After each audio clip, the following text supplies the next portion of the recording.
వర్షంలో వేడివేడిగా ఇట్లా క్యాబేజీ పకోడీ చేసుకుని తింటే చాలా బాగుంటుందండి. ఎక్కువ పిండి అవసరం లేదు, వాటర్ వేయాల్సిన అవసరం లేదు. My Bommarillu Sunita's kitchen. ఇట్లా పతలాగా తరుక్కోవాలండి, ఇట్లా పొడి పొడిగా చేసేసుకోవాలి పకోడీకి. ఇట్లా క్యాబేజు మిరపకాయలు కూడా అండి ఇట్లా చీల్చుకొని వేసుకోవాలి. మిరపకాయలు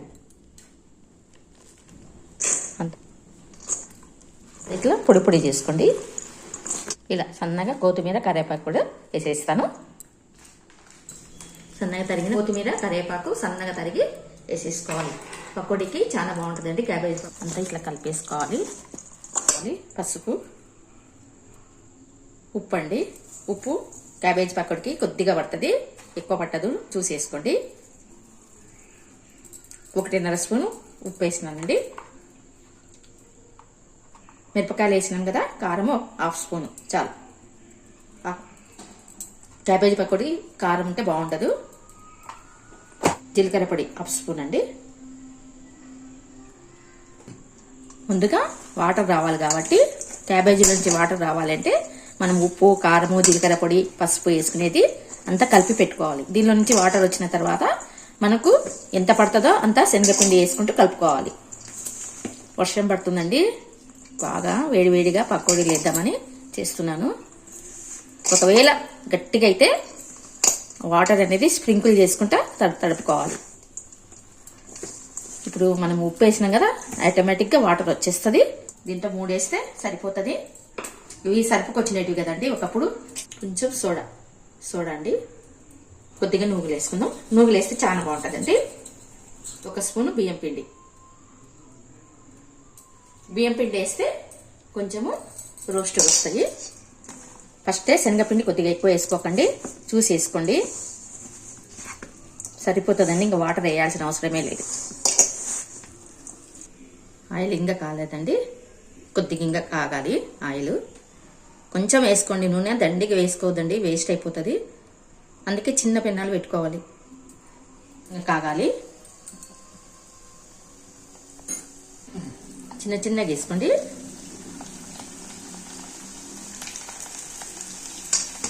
స్టవ్ తగ్గించుకొని వేసుకోండి. ఇట్లా ఉంటలాగా వేసుకోండి, లేకుంటే విడిపోతాయి. తిప్పకూడదండి, కొద్దిగా బాగా కాలాలి.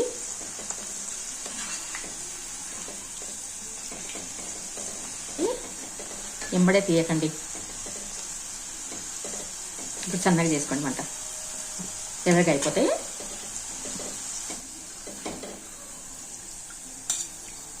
దీనిలో పెట్టేసుకోండి.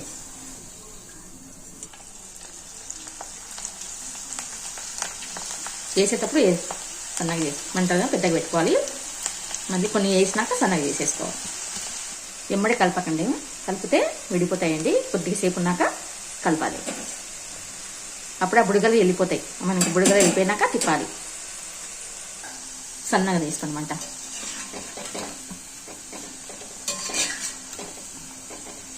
ఎంత బాగా కాలుతున్నాయండి అసలు. స్టవ్ సన్నగా చేసి తీయండి. మళ్ళీ ఆ నూనెకి వేడికి చాలా వేడి ఉంటుంది నూనె. తీసే వరకు ఎర్రగైపోతాయి, అందుకే దీనిలో తీసుకోండి. నూనె అంతా చూడండి ఎంత బాగా వస్తున్నాయో.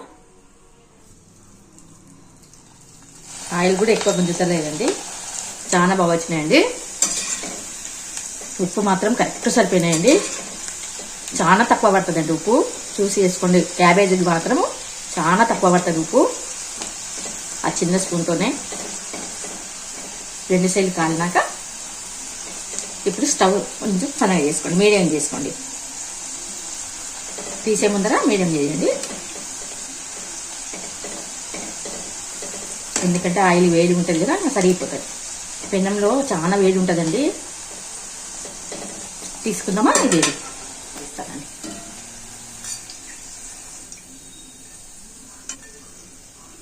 అసలు ఆయిల్ పట్టలేవండి అస్సలు. చూడండి, నేను కొద్దిగానే వేసేది ఆయిల్. తీసేటప్పుడు కొంచెం కరివేపాకు వేసి తీసుకుందాం, సపరేట్గా మళ్ళీ వేయాల్సిన అవసరం ఉండదు. ఒక్కొక్క టిప్పులో కొంచెం కరివేపాకు వచ్చి తీస్తే ఇంకా మళ్ళీ సపరేట్గా వేయించి డెకరేషన్ కోసం అని వేయాల్సిన అవసరం ఉండదు. ఇంకా తీస్తాను. స్టవ్ సన్నగా చేసి తీస్తాను. చూడండి, కరివేపాకు ముందు వేసుకోవద్దండి, మంచిగా రోస్ట్ అవుతాయి. సపరేట్గా వేయాలి. ఎందుకు తిప్పకండి, కొంచెంసేపు కాలినాక తిప్పాలి.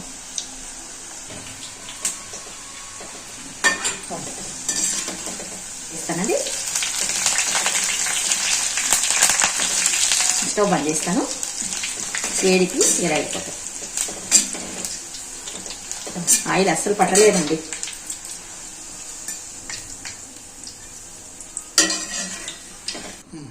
అయిపోయినాయండి. వేడి వేడి పకోడీ అండి. క్యాబేజ్ పకోడీ వేడి వేడి వర్షంలో వేడి వేడిగా ఇలా చేసుకుని తినండి, చాలా బాగుంటాయి. తిని చూపిస్తానండి. సూపర్ ఉన్నాయండి, మెతుగా వచ్చినాయండి. అసలు క్యాబేజ్ తీసే ముందర, పకోడీ తీసే ముందర ట్రిప్కి కరివేపాకు వేసుకొని తీయండి, చాలా బాగుంటుందండి. ఒకటి పట్టండి, పట్టి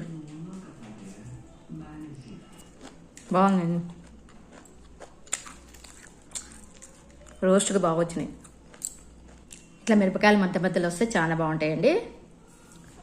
సూపర్ ఉన్నాయండి, బాగున్నాయండి, మంచిగా వచ్చినాయండి. Thank you for watching. Like, share, subscribe. ఉంటానండి. బాయ్.